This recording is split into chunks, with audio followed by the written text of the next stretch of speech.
ஆஹா lovely birds. இன்றைக்கி நம்ம ஒரு வித்தியாசமான பறவை. அது பார்க்குறதுக்கு இந்த வரி வரியாக இருக்கும், குட்டியாக தான் இருக்கும். கோழி இனத்தையோடு சேர்ந்தது தான். அதாவது காடை. காடை அப்படின்னா இது அதாவது பசியானிடே அப்படின்னு சொல்லி ஒரு குடும்பம். அந்த குடும்பத்து பறவைகளை தான் காடைகள்னு அழைக்கிறாங்க. இந்த காடை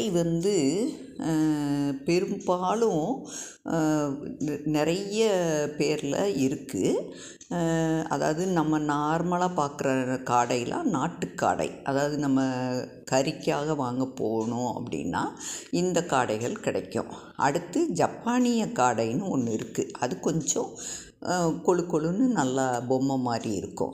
அப்புறம் சுள்ளிக்கட்டை காடை, நியூசிலாந்து காடை, அப்புறம் மலைக்காடை, அப்புறம் ஹார்லக்வீன் காடை, ப்ரவுன் காடை, நீலக்காடை, ஆசிய நீலக்காடை, பனிமலை காடை, இப்படி எத்தனையோ வகையில் இது இருக்குது. எல்லாமே பார்த்திங்கன்னா தலை கொஞ்சம் சின்னதாக இருக்கும், கோழி மாதிரி தான் அதோடது இருக்கும். உடம்பு மட்டும் நல்ல கொழு கொழுன்னு பெருசாக இருக்கும். இதுக்கு சைடு ரெக்க ரொம்ப பெருசாக இருக்காது. பின்னாடி வால் பார்த்திங்கன்னா வாலே இதில் இருக்காது ரொம்ப. ஆனால் இது தரையில் தான், ரொம்ப பறக்கலாம் முடியாது. ஓரளவுக்கு கோழி மாதிரி தான் தரையில் நல்லா இதாகும். அதாவது இது பறக்கும், ரொம்ப உயரமாக பறக்காது. இது என்ன செய்யும், லேசாக பறக்கும். நம்ம பிடிக்கலான்னு பார்க்கலான்னு பார்த்தாலும் கூட அது இந்த புதர்களுக்கு அடியில் போய் ஒளிஞ்சிக்கிட்டு அது நமக்கு கண்டுபிடிக்க முடியாது. அது ஆண் பறவை. அப்புறம் ஆண் பறவைனா தான் அந்த சவுண்டு மட்டும் கொடுக்கும். அதை வச்சு நம்ம அது எங்கே இருக்குதுன்னு கொஞ்சம் தேடி பார்க்கலாம். மற்றபடி இது பிடிக்கிறது கஷ்டம். ஆனால் இந்த பறவை இதை கறிக்காக, அதாவது இறைச்சிக்காக பெரும்பாலும் நல்லா வளர்க்குறாங்க. இது வீடுகள்லையும் வளர்க்குறாங்க, பண்ணைகள்லையும் வளர்ப்பாங்க. பண்ணைகளில் நல்லா வளர்த்து அதை பெருக்கி முட்டை போட வச்சு இது பண்ணுவாங்க. அப்படி போடும்போது இது முட்டைகள் நிறைய முட்டைகள் இடும். பெரும்பாலும் இது சாப்பிட்றது சாப்பாடுன்னு பார்த்தோம்னா விதைகள், பூச்சிகள் அப்படிங்கிற, அதாவது தரையில் ஏதாவது இருக்கும் இல்லையா, இந்த மாதிரி இதை இது சாப்பிடும். இது பறப்பதற்கு விருப்பப்படாது.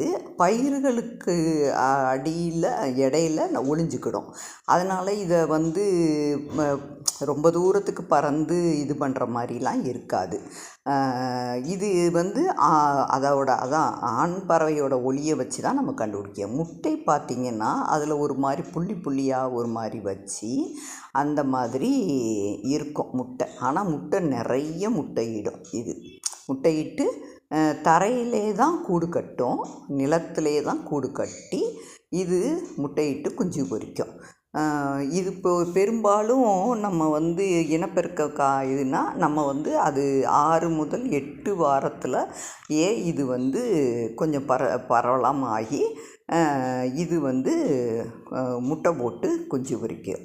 முட்டை 6லேருந்து 18, அதாவது 6லேருந்து 18 முட்டை வரையும் அது இடும். அடுத்து குஞ்சு பொரிக்கிறது 16லேருந்து 18 நாளைக்குள்ளே இது குஞ்சு பொரிச்சிரும். அதுக்கு பிறகு குஞ்சுகளை தாயும் தகப்பனும் சேர்ந்தே நல்லா வளர்க்கும். இது இந்த காடையிலேயே கருநெஞ்சு காடைன்னு சொல்லுவாங்க. அந்த காடை புற்கள், தாவர விதைகள், பூச்சிகள் இதெல்லாம் சாப்பிடும்.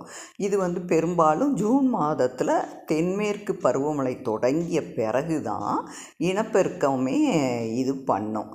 முட்டையை தரையில் சுரண்டி அதில் இடும். பொதுவாக புதர்கள் கீழே இட்டுக்கிடும். அடைகாக்கும் காலம் அதான் கரெக்டாக 18 நாளைக்குள்ளே குஞ்சு பொரிக்கும். குஞ்சு பொரித்த உடனே கூட்டையை விட்டு அது வந்து ஒரு 20 நாளைக்கு மேலே வெளியே வந்துடும். அப்புறம் வந்து அது அம்மா அப்பாவோடைய பெற்றோரோடையே அது 8 மாதத்துக்கு கூடயே தான் இருக்கும். அது அம்மா அப்பாவை விட்டு போகாது. இது முட்டை வந்து பெரும்பாலும் உடம்புக்கும் ரொம்ப நல்லது. இந்த முட்டை வந்து ரொம்ப பெருசாகவும் இருக்காது, ஓரளவுக்கு கோழி இது அளவுக்கு நெருக்கி இருக்கும். கோழிகளை பார்த்தா ஆனால் நல்லா இதாக இருக்கும். நீங்கள் இதை பற்றி தெரிஞ்சுக்கிட்டீங்க இன்றைக்கி. லைக் பண்ணுங்கள், ஷேர் பண்ணுங்கள், சப்ஸ்கிரைப் பண்ணுங்கள். தேங்க்ஸ்.